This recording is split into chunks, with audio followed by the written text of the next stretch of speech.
प्रवचन में ध्यान दे या फिर पूरा पाठ करने में कम से कम 10 मिनट चला रहेगा, है ना। तो देखते हैं, यदि समय हुआ तो अंत में पाठ करेंगे। तो हम, क्योंकि पाठ तो आप लोग बैठ के भी कर सकते हैं, मुझसे बेहतर प्रवचन हम थोड़ा सा समझ लेते हैं। तो जैसे साथ साथ एक एक पाठ करते चल सकते हैं, चलो साथ। तो हम अभी देखेंगे 61। लोकहान्यो चिंता न कार्या निवेदितात्मलोकवेदशीलत्वात् न तत्सिद्धो लोकव्यवहारो हेय किन्तु फलत्यागः तत्साधनं च कार्यमेव। स्त्री धन आस्तिक्य वैरिचरित्रं न श्रवणीयम्।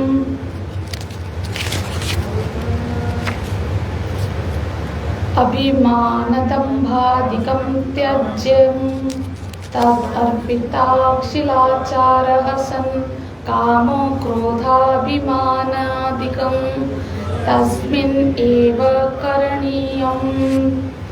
त्रिरूपभङ्गपूर्वकं नित्यदास नित्यकान्ता भजनात्मकं प्रेमकार्यं प्रेमेव कार्यम्। भक्ता एकान्तिनो मुख्याः कण्ठावरोधो रोमाञ्च अश्रुभिः परस्परं लपमानाः पावयन्ति कूलानि पृथिवीं च। तीर्थी कुर्वन्ति तीर्थानि सुकर्मी कुर्वन्ति कर्माणि सत्साक्तस्त्री कुर्वन्ति शास्त्राणि। तन्मयाः मोदते पितरो नृत्यन्ति देवताः सनाथाच्चेयं भूर्भुवः भवति। नास्ति तेषु जाति विद्या रूपकुल धन क्रियादि भेदः यतः तदीयाः बाधः न अवलम्बः बाहुल्यावकाशत्वा अनियतत्वाच्च। भक्तिशास्त्राणि मननीयानि तदुद्भूतक कर्माणि करणीयानि। सुख दुःखे च लाभादित्य आसक्ते काले प्रतीक्षमाणे क्षणार्थमपि व्यर्थनानि। अहिंसा सत्यं शौचं दया आस्तिक्या विचारी चारित्र्याणि परिपालनीयानि। सर्वदा सर्वभावेन निश्चिन्तेर्भगवानेव भजनीयः। सकीर्तिमानः शीघ्रमेवाविर्भवति अनुभावयति च भक्तान्। त्रिसत्यस्य भक्तिरेव गरीयसी। गुणमाहात्म्या आसक्ति रूपासक्ति पूजासक्ति स्मरणासक्ति दास्यासक्ति सांख्यासक्ति वात्सल्यासक्ति आत्मनिवेदनासक्ति तन्मयतासक्ति परमविरहासक्ति एकधा अपि एकदशधा भवति। इत्येवं वदन्ति जनजल्पनिर्भयाः एकमताः। गर्ग विष्णु कौंडिन्यशेष उद्धव आरुणि बलि हनुमत् विभीषणा आदयो भक्त्याचार्याः। य इदं नारदो प्रोक्तं शिवानुशासनम् विश्वसिति श्रद्धयते स भक्तिमान् भवति स प्रेष्ठं लभते स प्रेष्ठं लभते इति। ओम तत्सत्।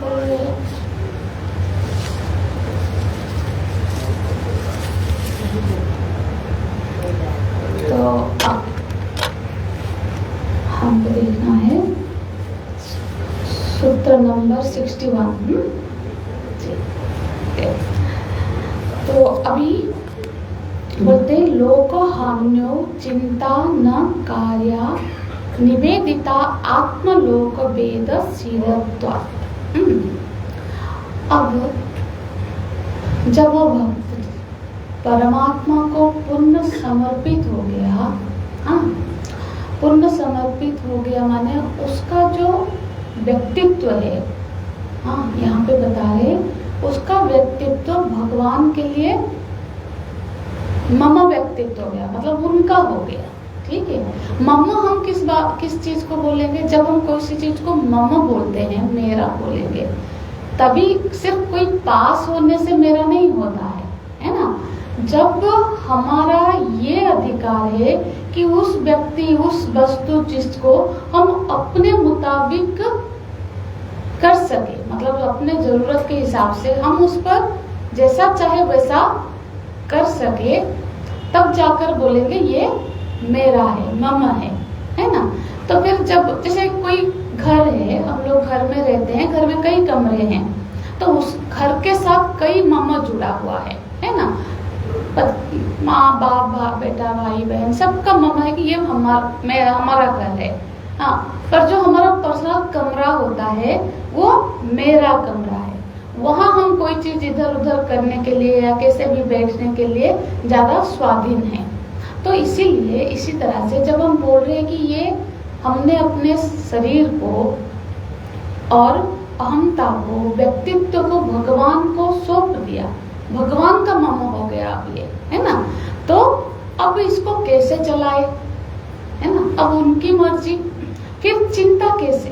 तो बोल रहे जो ये दोनों बातें साथ साथ नहीं चल सकती, कि हम एक तो बोलेंगे कि हम आपके भक्त हैं, हम आपको पुण्य समर्पित है, और फिर अपने लिए चिंता करें या अपनों के लिए चिंता करें, तो ये दोनों का सामंजस्य नहीं बैठेगा। तो फिर हम कहीं ना कहीं सही नहीं है।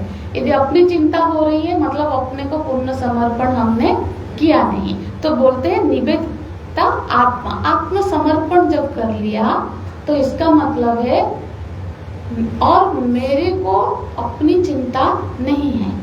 हाँ, जैसे कोई पशु है, जब कोई पशु को आपने बेच दिया, तो क्या उस पशु की अब चिंता होती है कि अब जिसने ले लिया अब उसकी चिंता है ना। तो इसी तरह से जब हमने अपने को दे दिया और अपनी चिंता करे, तो वो उस तरह से होगा कि हमने बेचा भी और बैठकर चिंता भी कर रहे हैं, ये बात नहीं बनती है।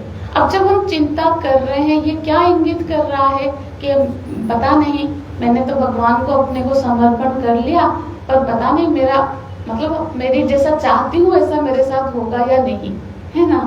तो इसका मतलब है कि कहीं ना कहीं हम भगवान की सर्वात्म भाव का, कि वो सर्वशक्तिमान है, सर्वज्ञ है, इसका हम कई तरह से विश्वास शायद नहीं करते हैं, है ना। यदि इसको विश्वास करते हैं तो हमको ये विश्वास भी होगा कि भगवान मेरा पूरी तरह से ख्याल रखेंगे, है ना। तो चिंता लोक हानो चिंता न कार्य, जिसने अपने आत्म निवेदन कर लिया उसके लिए अब कोई हानि का चिंता है ही नहीं। अब देखो क्या होता है कि जो आत्मसमर्पण जो बोलते हैं ना, आत्मसमर्पण हो, शरणागति जैसे हम बोलते हैं, उसमें क्या होता है ना, अब मेरा कोई संकल्प नहीं। जैसे कि हमको हमारे लिए अभी संकल्प भगवान ही का ही संकल्प हमारे माध्यम से प्रकाशित होगा। जब हम सोचेंगे कि हम एकांत वास कर ले, हम ऐसा, हम अभी मैं प्रवचन नहीं करना चाहते, अब हम नहीं कुछ चाहते, नहीं चाहते, उनको करवाना है तो वो करवाएंगे, नहीं करवाना है तो अब नहीं करवाएंगे। तो अब अपनी इच्छा रखेंगे तो फिर समर्पण हुआ ही नहीं। मैं इसीलिए सारे संकल्प अभी उन्हीं के संकल्प हो गए। एक छोटी सी कथा है, सचदेव कथा है, जो साउथ में रहते हैं, कौन है उनका नाम, रमन महर्षि। रमन महर्षि जी ने एक बार सोचा कि आज एकादशी का व्रत करेंगे। अब एकादशी का व्रत करेंगे बोल के वो तो वो क्या है ना, अरुणाचल पर्वत में रहते थे, तो पर्वत के ऊपर चले गए काम में बैठने के लिए।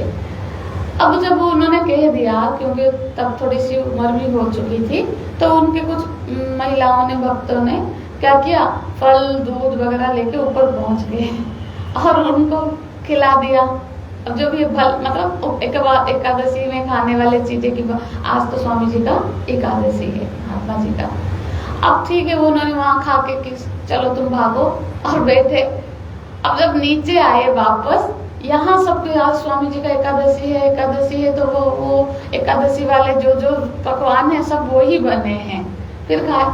तो उन्होंने बोला कि आज से हम ऐसा कोई क्योंकि एकादशी मतलब हम नहीं खाएंगे, पर भगवान को खिलाना है, तो ये भी संकल्प मेरा अपना क्यों, क्योंकि वो क्या खा रहे महत्व का नहीं है। एकादशी किया और चावल नहीं खाया, साबूदाना खाया, ये एकादशी का कोई महत्व नहीं होता है। एक्चुअली नहीं खाना है, आहार का त्याग किया।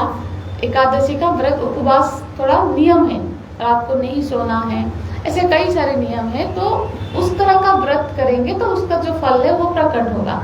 तो इस तरह से संकल्प का वो फिर त्याग करता है। तो बोलते हैं लोक वेदशील, कि वेद में भी जो सारा कर्तव्य कार्य था, जगत क्या क्या छूट रहा है।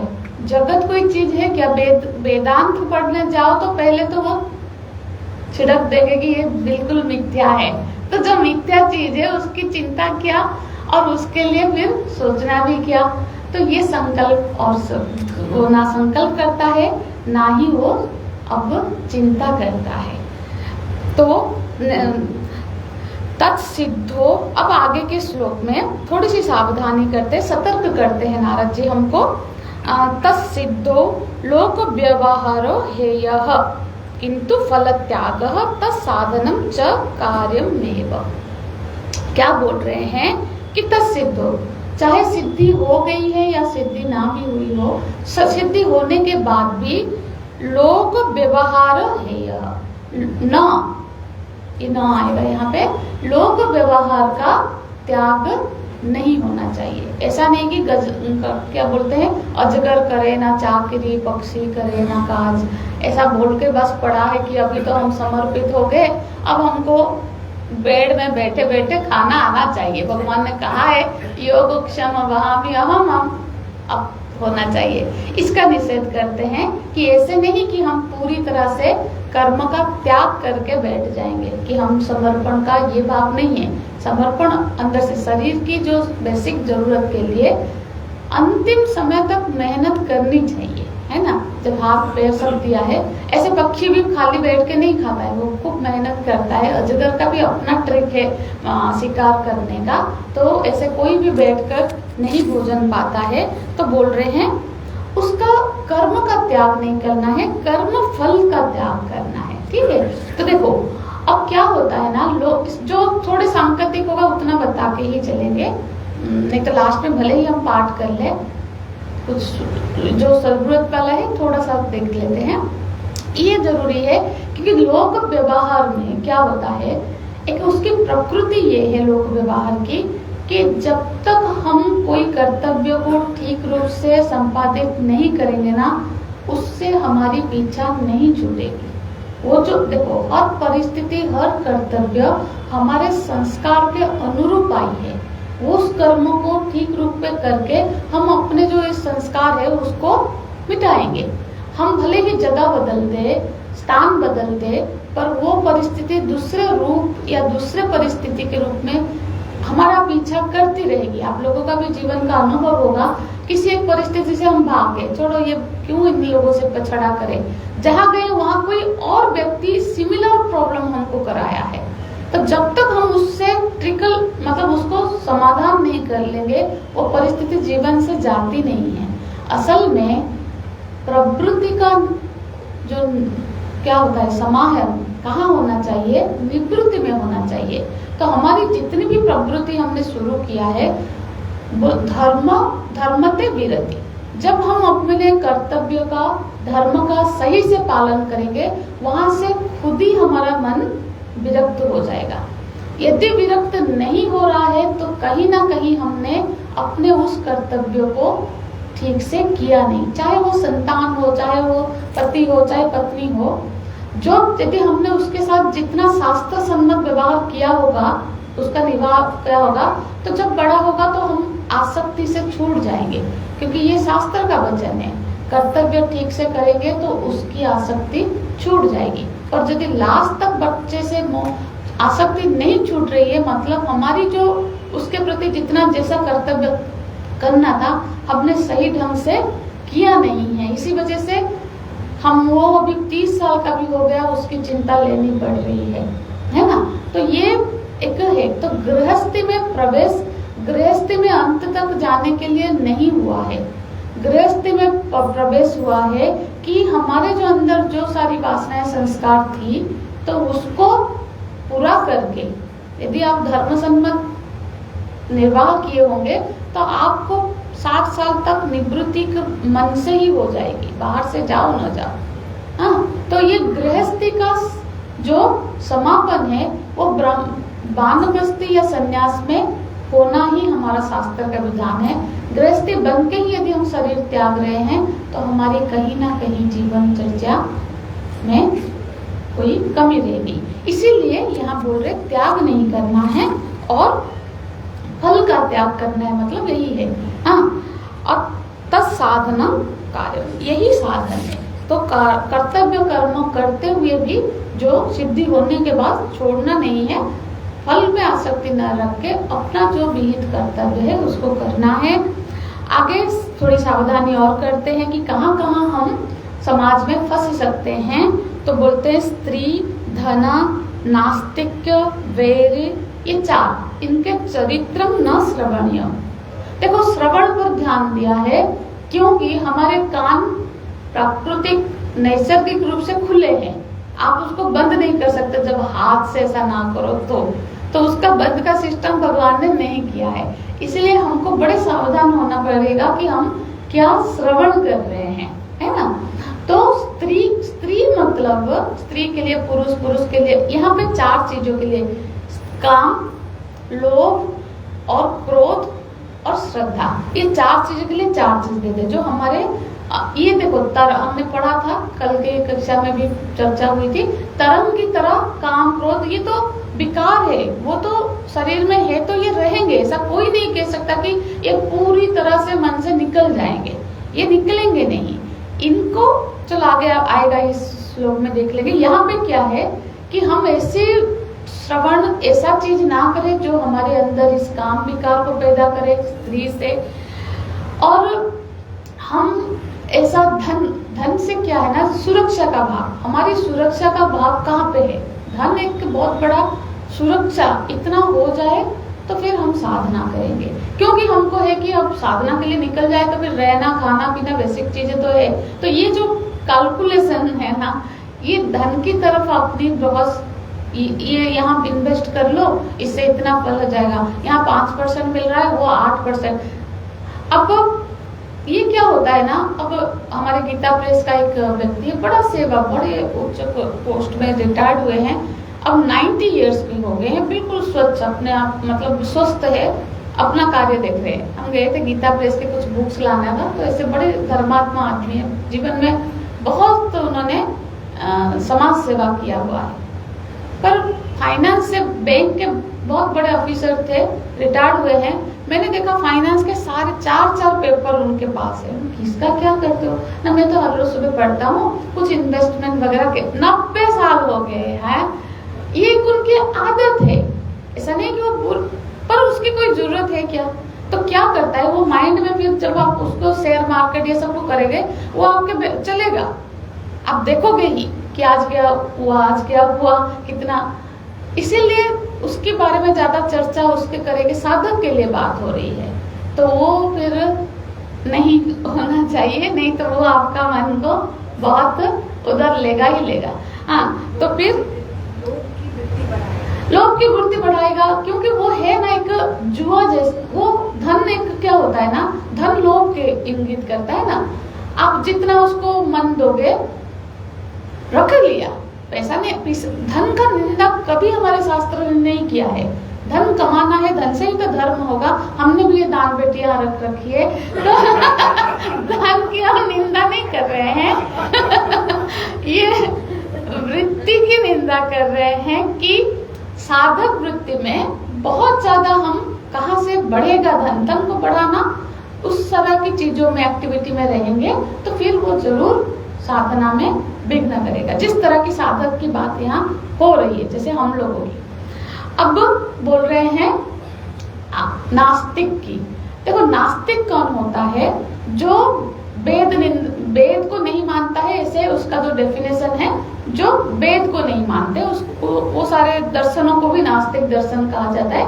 पर यहाँ वेद नहीं, जो भगवान या गुरु आदि की इतना मानते नहीं है कि ऐसा है, उनके साथ चर्चा करने से क्या होगा ना, उनके संग से, उनका श्रवण से वो हमारी श्रद्धा पर आघात करेंगे।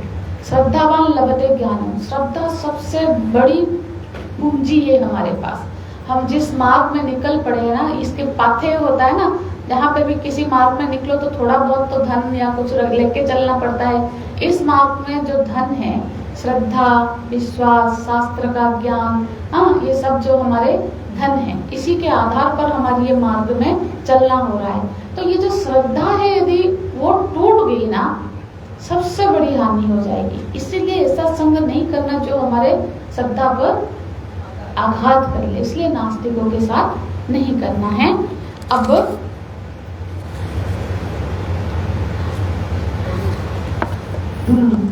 अभिमान, ये देखो, ये बाहर के किया, फिर अंदर के जो दोष है उस पर कैसे डील करें?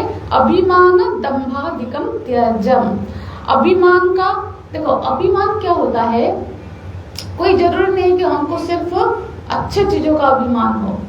लोग बड़े सभी बुरी चीजों का भी बड़ा अभिमान करते हैं। मेरा गुस्सा आपने देखा नहीं है, मैं घर में जाता हूँ ना, मेरे बच्चे तो बिल्कुल पापा आ गए हैं, डांट करके बैठ जाए। अरे इसमें क्या अभिमान की बात है? उसको बड़ा ग्लोरीफाई करते हैं, मैं ऐसा हूँ। अरे मैं तो बिल्कुल, कोई भी सत्संग में जाऊंगा ना, मेरा जब मैं ऐसे प्रश्न पूछ लूंगा कि वो बिल्कुल चुप हो जाएंगे।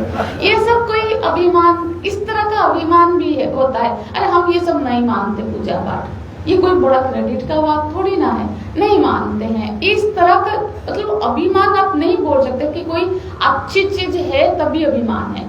शास्त्र बोलता है जो अभिमानी व्यक्ति है, चाहे वो कितने बड़े कुल का हो, धनी हो, वो उसको हरि नाम मतलब भगवान नाम जो लेने का अधिकार नहीं है। मतलब ऐसा है कि वो ले ही नहीं पाएगा। दुर्योधन को देखो, क्या नहीं था उसके बाद? दुर्योधन के गुरु वही थे जो पांडवों के गुरु थे। वो तो हमेशा धन में इसमें रहा, भगवान के दर्शन भी किए हैं। फिर वो कभी सुना है कि दुर्योधन ने कोई ये कर पाया? तो यहाँ पे अभिमान है। दुर्योधन में बड़ा अभिमान था, हम कौरव के हैं, हम ही बड़े हैं, हम ही पूरा, ये अभिमान में उसको ले डूबा, है ना। तो ये अभिमान नहीं करना है। और बोलते हैं दंभ। देखो, दंभ क्या है? दंभ मतलब जो हम नहीं है उसका प्रदर्शन। जैसे कि जो असल में जो साधु प्रकृति होती है, क्या होना चाहिए? जो उसके मन में है वही उसके वाणी में है और वही उसके क्रिया में दिखे। पर दंभी व्यक्ति क्या है ना, सोचेगा कुछ, बोलेगा कुछ और, करेगा कुछ और ही। तो उसका वो जो तीनों में उसका कोई सामंजस्य नहीं है। मन में कुछ कुछ सोचता रहेगा, बोलेगा बड़ी बड़ी बातें, करेगा कुछ बेकार का। तो इस तरह का जो दंभी व्यक्ति है, वो क्या करता है? दंभ का क्या प्रॉब्लम है? जो दंभी व्यक्ति है वो क्या करेगा? जैसे कि दूसरे का दोष को बहुत जल्दी पकड़ेगा, और अपना जो थोड़ा सा बहुत जो भी अच्छा ही है उसको बस बोलता रहेगा। ऐसे आप सबने भी सुना होगा, शास्त्र बोलता है कि हमारे जो धर्म है, हमारे छाती भाग होता है और पीठ जो है अधर्म का स्थान है, जो शरीर में मनुष्य, तो वो पीछे है, तो पीठ को ही आपके दिखेगी, आपकी अच्छाई उनको नहीं दिखेगी। और अपना पीठ तो नहीं दिखता है, तो वो उनको अपना दोष कभी दिखता नहीं है, ये दम भी है। तो एक छोटे से एक बार क्या हुआ, ब्रह्मा जी का सभा लगी थी, सब लोग बैठे थे, ब्रह्मा जी आए, सब उठ गए और बाकी बैठ गए। वहां एक व्यक्ति आया, छोटा सा नाटा सा है, कमंडलू पकड़ा है, बिल्कुल तिलक फिलक करके, और ऐसे किसी को प्रणाम नहीं किया, ऐसे आके आप सबने सोचा कि इतने किसी को तो प्रणाम नहीं कर रहा है, कोई बहुत बड़ा महात्मा होंगे, सब खड़े हो गए। फिर उसने चारों तरफ नजर घुमाई कि कहाँ बैठेगा। फिर जाकर उसने ब्रह्मा जी के गोद में थोड़ा पानी छिड़क के पहले शुद्ध किया, फिर उसके ऊपर बैठ गया और ऊपर देख के बोल रहा है कि आप जो श्वास बंद करो, आपका शरीर से जो गंदा श्वास मुझे स्पर्श कर रहा है। अब ब्रह्मा जी बोले ये कौन है, मेरी ही क्रिएशन है क्या? अब ध्यान लगाया, अरे दम्भ तू है, ये दम्भ है, ये दम्भ है जो किसी को नहीं मानेगा, अपने को सबसे श्रेष्ठ समझकर ऐसा करेगा। तो इस तरह से दम्भ है। अब आगे बोलते हैं, तद अर्पिता अखिलाचारः, ये हमने थोड़ा सा देखा था, जब सारे अपने आचारों को हमने अर्पित कर दिया भगवान में, तो काम क्रोध अभिमान आदिकम तस्मिन एव करणीयम। देखो, जब सब कुछ अर्पित कर दिया तो फिर ये सब भी देखो, भगवान को ना गंदगी पसंद नहीं, पहले उनको मन में बिठा देंगे तो वो मन को झाड़ू पोछा करके वो अपने आप साफ कर लेंगे। अब तो इसीलिए अब एक व्यक्ति था, उसके कुछ घर को किराए पे दिया था, उसने एडवर्टाइज दिया तो कुछ लोग आए और उसने घर बनाया था, नीचे रह रहा था, ऊपर 2-3 कमरे बना के दिया। उसमें कुछ गलत लोग आके रह गए, मतलब उनका जुआ अड्डा, मतलब शराब का खाना, गलत लोग रह गए और ये उठा ही नहीं पा रहा। 3-4 कमरे में से 2 में से रह गए। अब क्या करे वो, उनको कितना भी करे वो बड़ा, अब वो तो ऐसे लोग हैं, वो निकल ही नहीं रहे हैं, बड़ा परेशान। एक दिन पार्क में बैठा, सुबह पार्क में ही बैठना है, तो दोस्तों वहाँ बहुत समाधान हो जाता है चीजों का, तो आप भी जाया करिए शेयर के लिए। तो अब नहीं, बहुत अच्छे सत्संग करते हैं। मैंने देखा हमारे सामने पार्क है, ऐसे ही आप जैसे वो जो क्या राम नाम का लेंगे, फिर भजन करेंगे, फिर यो करेंगे, अपना उनका शेड्यूल है, बड़े अच्छे से अपना टाइम का उपयोग कर रहे हैं। तो वो क्या हुआ, वहाँ बैठा था चिंता में कि बड़ा मुश्किल वाले लोगों को रख लिया, अब वो लोग तो हट नहीं रहे हैं। तो फिर उसके दोस्त ने कहा कि अरे नहीं, उसका दोस्त आया, बोले कि अरे मेरे को एक समस्या है, मेरा मतलब दोस्त का बेटा है, वो यहाँ पे ट्रांसफर हुआ है, वो पुलिस में सब मतलब इंस्पेक्टर है, तो उसको कोई मतलब जब उसका क्वार्टर अभी ठीक नहीं हुआ है, जो जाने हैं जाए नहीं, तो 2-3 महीने क्वार्टर का काम है, उसको कहीं पे ठहराना है। तो उसने कहा उसको मेरे पास भेज दो, पैसा कोई पैसा नहीं, बस तुम उसको कहो कि मेरे पास आके रह जाए। अब वो इंस्पेक्टर आया तो ये लोग सब अपने आप ही निकल गए। ऐसे ही जैसे भगवान यदि आ जाएंगे, ये काम क्रोध आदि सब अपने आप, हम यदि इनको नहीं निकाल पा रहे हैं तो इंस्पेक्टर को ले आओ। तो यहाँ पे बोल रहे हैं उनको बिठा दो। अब चलो आप लोग भी कुर्सी के पेटी बांध लो, हम थोड़ा सा विहंगा अवलोकन करेंगे, उठते हुए श्लोकों को देखते हुए जाएंगे, क्योंकि मेरे स्पीड में गए तो नहीं होगा। 66 ही हुआ है। तो बोलते हैं त्रिरूप भंग पूर्वकम नित्य दास नित्य कांत वचन। देखो, त्रिरूप भंग पूर्वकम, कल हमने देखा था गौणी त्रिधा गुण भेदात देखा था ना, गौणी त्रिधा जो देखा था, त्रिगुण के भेद से भक्तों का भेद किया था, तमोगुणी भक्त, रजगुणी भक्त, सत्वगुणी भक्त। यहाँ बोल रहे हैं जो अब इन तीनों का पार करके उस त्रिगुणों से परे की स्थिति में आ गया है ना, तो वो क्या करता है, नित्य दास्य नित्य कांत भजनम। अब उसकी जो ये है भगवान से वो संबंधित हो गया। अब वो शास्त्र में, भक्ति शास्त्र में बताया गया कि हमेशा हमको भगवान के साथ कोई एक रिश्ता करनी चाहिए, चाहे हम दास्य के रूप में, सखा के रूप में, कांता के भाव से या फिर वात्सल्य भाव से। जब रिश्ता होगा ना, बिना रिश्ते के फिर बात बनती नहीं है। तो इस तरह से फिर वो उनका कोई दास्य भाव से, कोई उनको प्रियतम के रूप में, फिर इस तरह के वो संबंध उसका उनका जब त्रिगुणों से परे हो गया। जब तक त्रिगुण में था वो तमोगुणी था, या कुछ मांग रहा था, कुछ वस्तु चाहिए, उस तरह का भक्त था। फिर रजोगुणी हुआ तो आर्त भक्त हुआ, फिर सत्वगुणी हुआ, जिज्ञासु भक्त हुआ। पर अब ये सबसे परे, अब उसकी ऐसी स्थिति हो गई कि वो तो भगवान से संबंधित ही हो गया है। और अब ऐसा जो भक्त है वो क्या है, एकांतिनो मुख्याः, ऐसा है वो मुख्य भक्त है। ऐसा जो एकांतिक भक्त है, एकांतिक भक्त माने जिसने अभी सिर्फ एकमात्र भगवान का ही आसरा हो गया। ठीक है, अब जो बटी हुई आसरा थी कि घर में भी थी और सारी संबंध, अब बस एक ही नाता भगवान के साथ। हाँ, तो ऐसी जो गीता जी में बोलते हैं अनन्यास चिंतयते मां, हाँ, ये जनाः परिपासते, वो स्थिति को वो प्राप्त हो गया। जो अब अनन्य भाव से उसकी अब श्रद्धा बटी हुई नहीं है कि यहाँ पे भी वहां पे भी, अब वो अनन्यता जो आ गई। ऐसा जो साधक है वो क्या हो गया, वो मुख्य है। देखो इसमें तो बहुत सारे, हनुमान जी का देखो, चाहे किसी भी गोपियां, हनुमान जी, प्रहलाद जी, ये सब इसी उदाहरण में आपको देख सकते हैं। तो अब उनकी जो भक्ति है, जब वो भक्ति कैसे मतलब कैसे वो भावावेश में आ जाते हैं ऐसे भक्त, उसी का यहाँ पे देखो। जैसे हृदय जब उनका भक्ति से उमड़ जाता है, भर जाता है, तब उनमें क्या संवेदनाएं आती है, बोलते हैं कंठ अवरोध।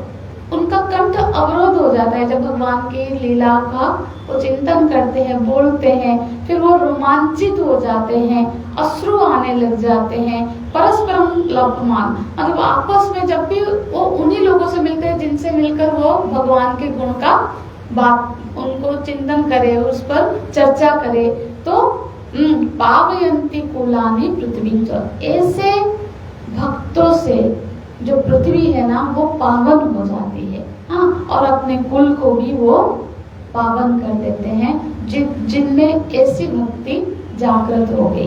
जैसे हनुमान जी का चरित्र देखो, हनुमान जी जब गए भगवान को छद्म वेश में गए, ब्राह्मण के वेश में। अब उन्होंने तो पूछा सब, फिर जब भगवान ने पूछा आपने अपना परिचय नहीं दिया, हमसे तो पूछ लिया, तब आपने वो व्याख्या सुनी होगी कि हनुमान जी रोने लग गए। भगवान मैं आपको नहीं पहचाना, पर आपने मुझे नहीं पहचाना। अब उनका वो रोने लगे और उनका शरीर से पुलकित हो गया। यहाँ पे उसकी ही व्याख्या है, ऐसे हनुमान जी जैसे, मीराबाई जैसे, गोपियों जैसे। अब बोलते हैं तीर्थी कुर्वन्ति तीर्थानि, ऐसे लोगों से ही ये सारे तीर्थ है।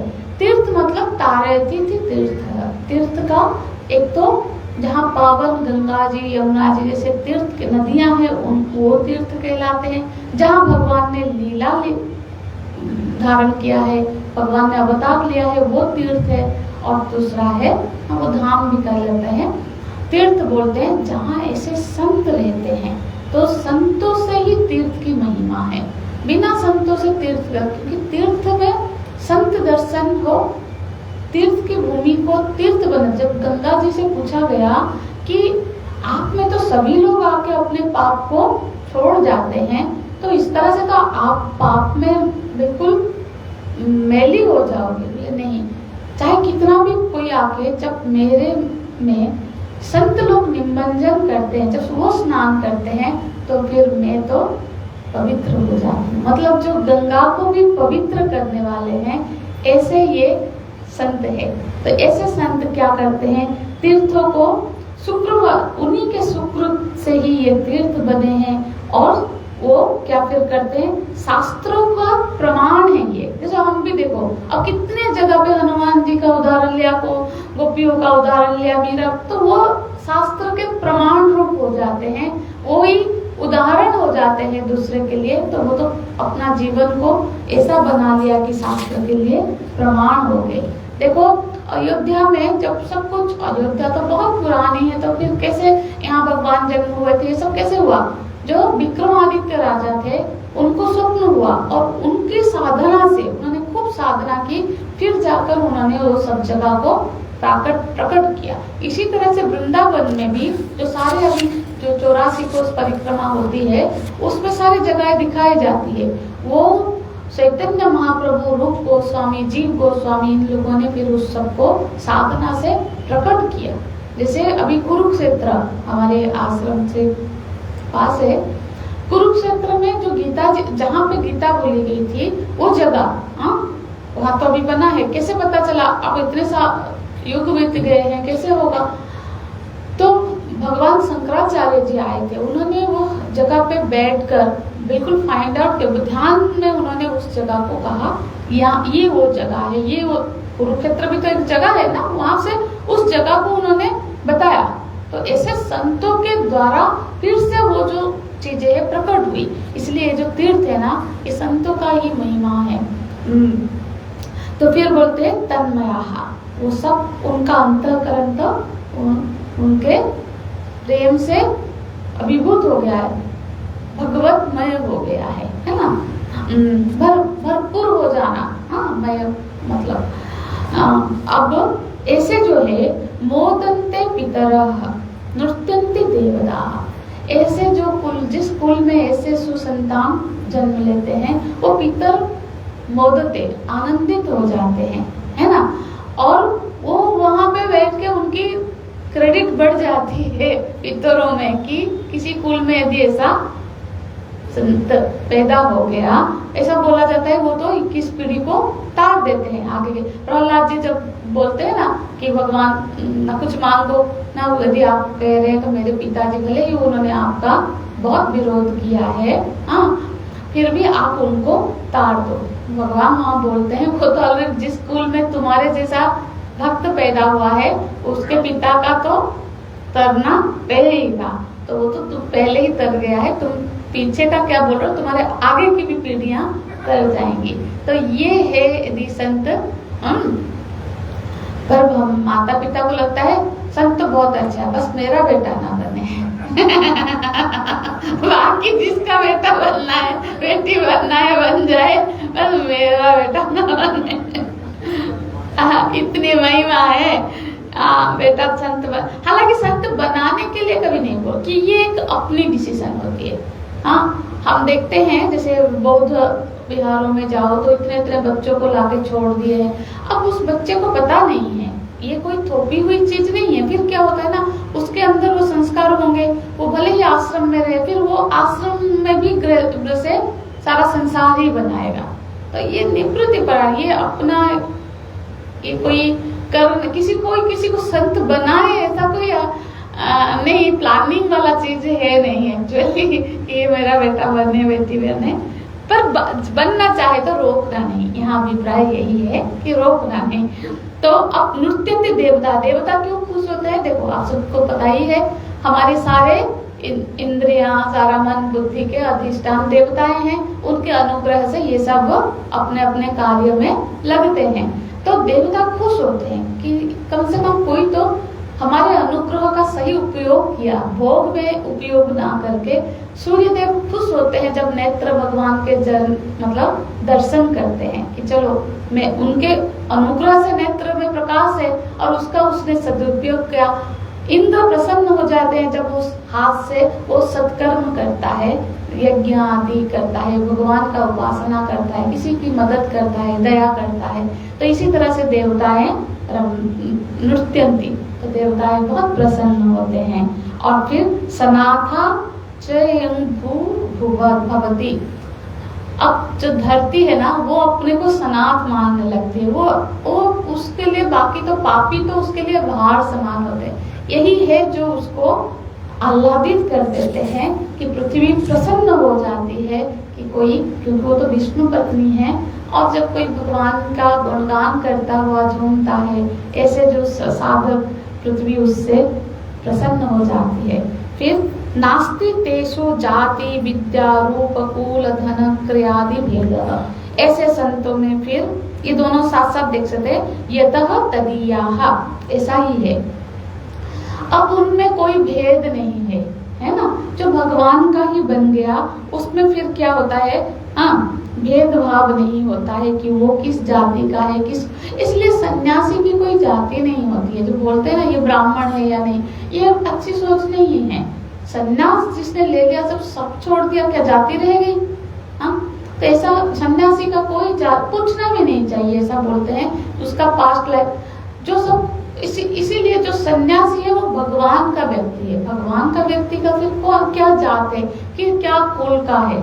हाँ, जैसे हम लोग भी जब संकल्प करते हैं परमात्मा, मतलब हमारा जो गोत्र बोला, अब हम उनके गोत्र के हैं, अब किस, फिर क्या जात पात क्या करना है ना।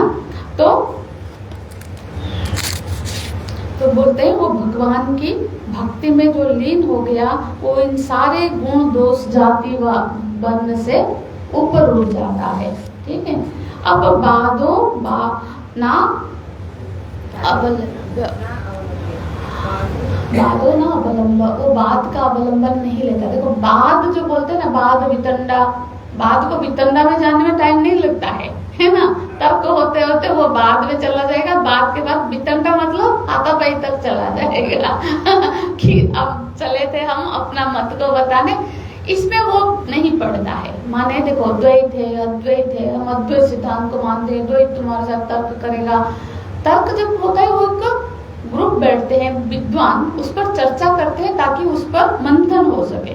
कोई किसी को नीचा ऊंचा दिखाने के तर्क में नहीं होता है, तो वो तर्कों में नहीं पड़ता है। एक पंडित जी थे, वो अपना विद्या कंप्लीट करके लौट रहे थे घर।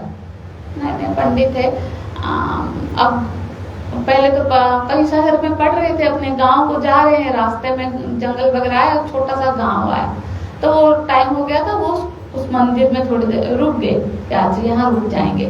अब उन्होंने देखा ये पंडित को, उस मंदिर के कोई एक पुजारी है, अब का उसी गांव का पुजारी है, उसके पिता भी पुजारी थे, कुछ पढ़ा लिखा ज्यादा है नहीं, कुछ कर्म पूजा पाठ करके काम चला रहा है, कोई उसको भी आके दक्षिणा दे रहे लोग। अब करे गांव का पंडित है, कुछ पूछ रहे हैं तो वो उसको किस दिन विवाह व्रत आदि का बता रहा है। ये फिर उन्होंने देखा इसको तो कुछ ठीक ठाक आता नहीं है। फिर उन्होंने जाके मुखिया को बोला कि अरे आपके इस पंडित को तो कुछ ज्यादा आता नहीं, आपने इसको कैसे पुजारी रखे हो? और नहीं, हम तो ये तो बहुत साल से है, सब कुछ का कर रहे हैं हमारे गांव का, हमको कैसे पता कि ये का पता है। आप एक काम करो, हम मेरे साथ उनका एक शास्त्रार्थ रखो। हाँ, अब बोलेंगे ये क्या होता है ना, आप रखोगे तो मैं प्रश्न करूंगा, वो फिर उत्तर करेंगे, जो यदि वो उत्तर दे पाए तो फिर उनको आता है। हाँ चलो ठीक है। तो मुखिया ने गांव में बोल दिया, तो लोग आ गए, वो जो मंदिर का प्रांगण होता है सब बैठ गए। अब वो पंडित बड़ा दुखी, और मेरे को ये क्या क्या पूछेगा। अब वो फिर डरते डरते, अब क्या आना तो है गांव में, क्या करे, इज्जत नहीं रहेगी। तो वो आके बैठा, तो इसने बड़े बोला कि ठीक है, पहले मैं प्रश्न पूछता हूँ, आप उत्तर दो, फिर आपका प्रश्न आएगा। ठीक है ना, बोलो वेद कितने होते हैं? अब उसको ये भी नहीं आया, तो वो बता ही नहीं पाया कि वेद कितने होते हैं। अब वो चुप हो गया, कुछ ऐसे बोले कि 4 होते हैं ऐसे। अब तुम पूछो। अब उसका तो एक नंबर बन गया था, पूछो। अब ये बोला कि अब क्या प्रश्न करे, प्रश्न करने के लिए भी तो कुछ आना चाहिए। तो उसने कहा, इसने वेद पूछा तो वेदनिया कितनी होती है? अब ये क्या होता है? ये तो फिर ये बोला कि ये कोई प्रश्न, गाँव वाले आप ऐसे नहीं बोल सकते। अब आपका उत्तर उन्होंने दिया, अब आप बताओ वेदनिया कितनी होती है।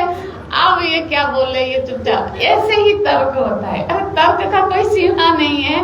उस समय पढ़कर कि ऐसे प्रश्न पूछेंगे जिसका ना कोई तोड़ फोड़ है, और अपना समय कि हम अद्वैत है, सांख्य दर्शन है, योग दर्शन है।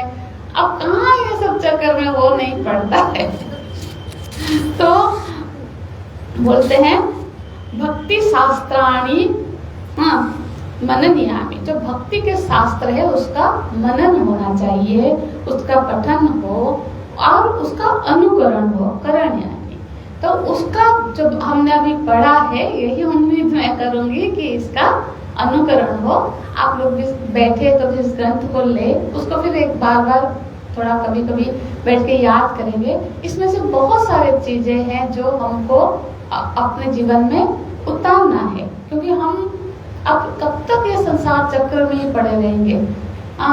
तो बस अब यही आशा है कि हम इसका अनुकरण करें। जो भक्ति के ग्रंथ है, मतलब भागवत है, रामचरितमानस है, रामायण है, पुराण हमारे है, हर एक ग्रंथ इन सब का नित्य प्रति पाठ हो। एक मंत्र, एक दोहा भी हमारे जीवन में कल्याण कर सकते हैं।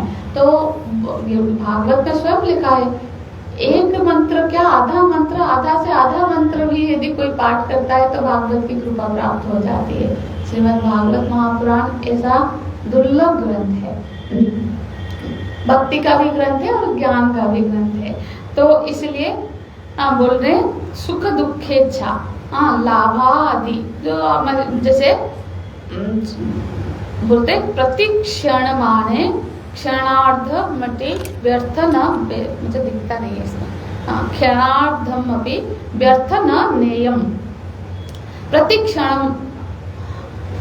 अब क्या होता है ना, कुछ लोगों का होता है कि चलो अब सब काम निपटा देंगे, बाद में करेंगे, अब ये कर लेंगे, इसके बाद हम ये शुरू करेंगे। ये बाद का कुछ नहीं पता हमको, अपने दूसरे घड़ी का पता नहीं है ना। तो इसीलिए बोलते हैं, क्योंकि वैष्णव जो होता है ना, अव्यय कालत्व वैष्णवत्व, जो एक क्षण का भी व्यर्थ नहीं गवाता है उसी को वैष्णव बोलते हैं। और क्षण का व्यर्थ, आप देखो एक क्षण भी महत्व का है। आप खटवांग राजा का बात जानते ही होंगे, उन्होंने बहुत पराक्रमी राजा थे। तो वो देवताओं की मदद करने के लिए गए, तो वहां जब गए तो बहुत समय बीत गया, तो युद्ध में विजयी हुए। देवताओं ने कहा कि आपको हमको कोई वर मांगो। तो खटवांग राजा ने बताया कि आप मुझे, क्योंकि देवता हो, आप बता सकते हो, बताओ मेरे पास कितना आयु बाकी है ना। अब वो देवता ने कहा कि अरे आपके पास तो सिर्फ 2 घड़ी बाकी है, तो 48 आवर्स, 2 घंटे का समय बाकी है। उन्होंने कुछ नहीं कहा, तुरंत सब त्याग के भगवान नारायण का ध्यान में बैठ गए और वो अपने शरीर मुक्ति को प्राप्त कर लिए। तो मुक्ति को यही परीक्षित जब पूछता है ना, मेरे पास तो सिर्फ 7 दिन है, मैं 7 दिन में भगवान क्या वैसा साधना कर लूं कि मुझे भगवत की प्राप्ति होगी।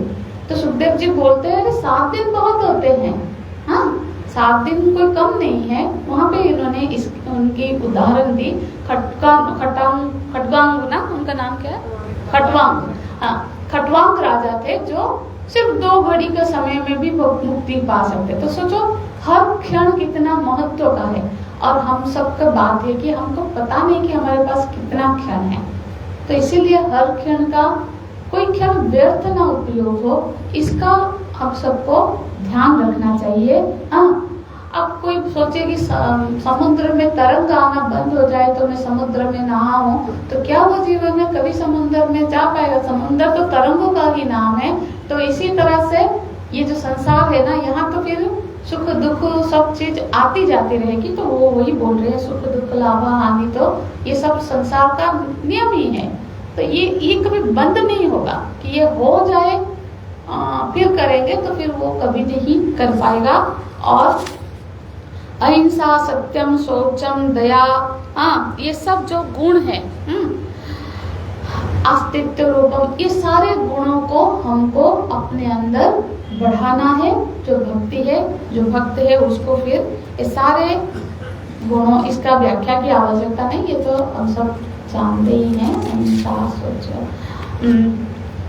और बोलते हैं अब जैसे सर्वदा सर्वभावेन निश्चिंत्य, अब सब हमेशा हर भाव से निश्चिंतता हो जाए, है ना। और भजनीयम, भगवान ही केवलम, भगवान एव भजनीय। अब हमको भगवान का ही हर चिंता को छोड़ के भगवान का ही भजन करना है। भज गोविंदम में बोलते हैं बातुलम किम तब नास्ते नियंता। क्या तुम्हारा कोई नियंता नहीं है कि अपनी चिंता को पकड़ के रखे हो? हाँ, कोई बात हो गई, हाँ गाड़ी में बैठे हैं और अपनी गठरी को सर पे रखे हैं कि अब तुमने मुझे लिफ्ट दिया है, मेरा तो बोझा ले ही रहे हो, इसका भी बोझा कैसे लोगे? तो इसीलिए मैंने सोचा कि बांट लेते हैं, तो अपनी वो गठरी मेरे सर पे रख देती हूँ और मैं तुम्हारी गाड़ी में बैठ जाती हूँ। अरे रख दो, क्योंकि और ऐसे भी तुम्हारा सारा बोझा तो उसी में जा रहा है। हाँ, तो नहीं, मैं तो अपना गठरी खुद ही पकड़ के बैठूंगा। अब जब भगवान हम सबका कर ही रहे हैं तो क्या हमारी जो भी जरूरत है उसका नहीं करेंगे? जब हमारा किए है, जब उनके गाड़ी में बैठ गए तो गठरी को रख दो। यही बोल रहे हैं कि अब चिंता छोड़कर भजन करना है। हाँ, सकीर्तिमान शीघ्रम एव ही आविर्भवति। वो जो है शीघ्र ही आते हैं। हमने बहुत बार चर्चा की है इसमें। अब देरी हमसे होती है, द्रौपदी से देरी हुई थी, गजराज से देरी हुई, क्योंकि उसने पहले क्या किया? अपने बल पर भरोसा किया और फिर उसके बाद देखा कि मेरे संबंधी लोग मुझे हेल्प करेंगे। अब ये सब जब कुछ नहीं हुआ तब जाकर उसने हाथ खड़े किए और भगवान आए। तो यहाँ पे देरी हमारी ओर से होती है, क्योंकि वो उनको कहीं आना जाना नहीं है, वो तो अंतर्यामी के रूप में अंदर ही है। कहीं से आएंगे तो टाइम लगेगा, बस हमको उनको बुलाना है, वो प्रकट होना है, तो फिर उनको वो शीघ्र ही आएंगे। तो इसीलिए आप हमें लेट ना करें। त्रिसत्यस्य भक्तिरेव गरीयसी, भक्तिरेव गरीयसी, भक्तिरेव गरीयसी। 3 बार, 2 बार बोले हैं, हमने 1 बार और आड़ कर लिया। तो अब जो 3 त्रिसत्य करने से वो बिल्कुल पुष्ट हो जाता है। हम बोलते हैं ना, हम विष्णु विष्णु विष्णु तस्य ब्रह्मणे विष्णु विष्णु विष्णु 3 बार क्यों बोलते? 3 बार, जैसे ओम भी 3 बार बोलने से वो मंगलाचरण हो गया।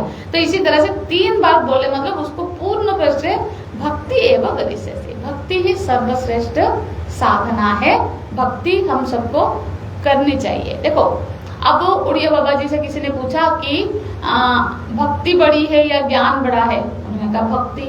फिर उनके शिष्य ने कहा, महाराज जी आप तो अद्वैत के बहुत प्रकांड विद्वान हो, आपने भक्ति कैसे बोल दिया? बोले अरे ये बड़ा छोटा सब चर्चा में, ज्ञान में कौन बड़ा? ज्ञान तो एक ही है, ज्ञान में तो अल्टीमेटली एक ही है, कोई कुछ है नहीं। अब जब साधना या फिर हम द्वैत के दृष्टि से देखें तो सबसे श्रेष्ठ तो भक्ति ही है। तो इसलिए भक्ति बहुत गरीयसी है।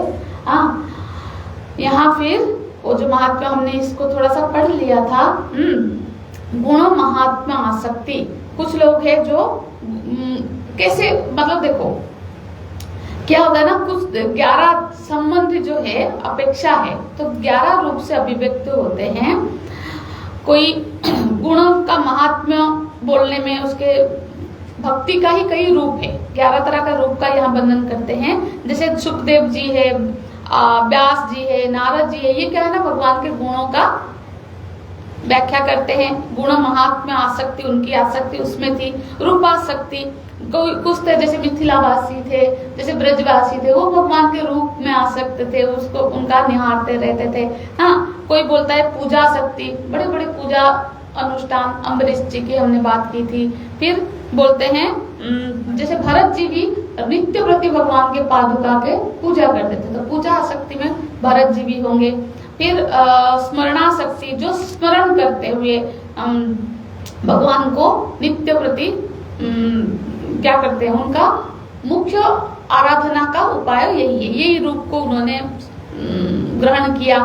हाँ, फिर भक्ति सख्या शक्ति, जैसे अर्जुन थे, सुदामा जी थे, सखी भाव से भगवान की आसक्ति करते। कांता शक्ति, हाँ कांता शक्ति में गोपियां भी है, सीता मैया है, हाँ भगवान की रानियां हैं, वो कांता रूप में भगवान को हाँ करते। वात्सल्य भाव से कौशल्या माता है, देवकी माता है, हाँ यशोदा माता है, वो वात्सल्य भाव से। फिर आत्मनिवेदन आसक्ति, आत्मनिवेदन में हनुमान जी, बलि राजा जिन्होंने पूर्ण रूप से अपने को समर्पण कर लिया।